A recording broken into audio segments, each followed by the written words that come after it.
Today we've come to Alnwick Gardens, which is a complex of gardens located in the north of England, around 40 minutes away from the border of Scotland. But this garden is not like any other garden you've seen. Why? Because within the complex of the formal gardens, you'll find an area dedicated to the most poisonous plants in the world, making this area known as the most poisonous garden in the world.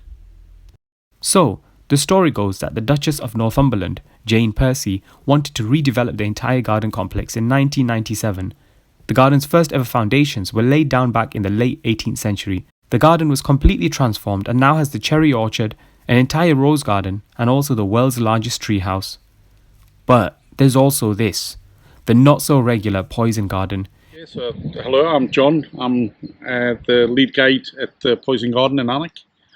I'm just here to tell you a little bit about the Alnwick Poison Garden.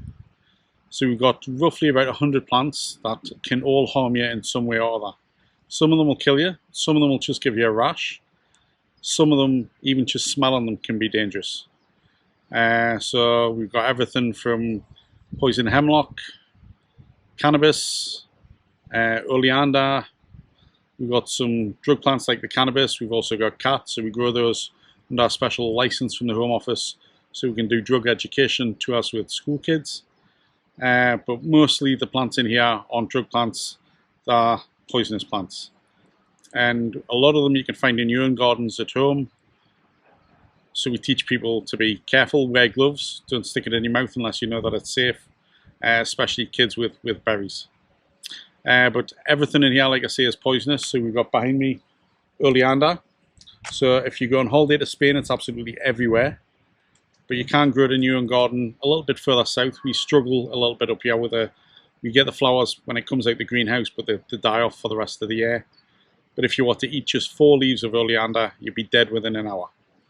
So it's really, really poisonous. And in Spain, apparently you're not allowed to grow it outside a child's bedroom window because the fumes that come in at night slow the heartbeat down and they might not wake up in the morning. So it's really, really strong stuff.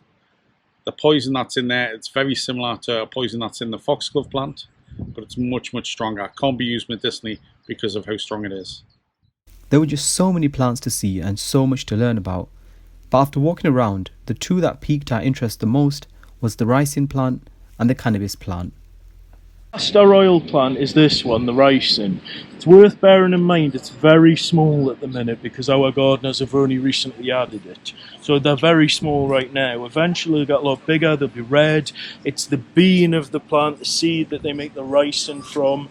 That was used in the 1978 umbrella murder of the Bulgarian dissident Georgy Markov with the poison umbrella. Took him nearly 4 days to die. And ricin also appeared on Breaking Bad, the TV show, at the end when he does himself in with it. Only yesterday, a gentleman on a tour from Manchester, he was a retired police officer, he was actually saying they'd sent a man away for 10 years because he was trying to make the poison from it and use it to kill a load of people. He was a white supremacist. And we do a lot of talks with the school groups about the risk to young people's mental health. They say it can affect you under, I think it's either age 24 or 25, the brain's still very much in development.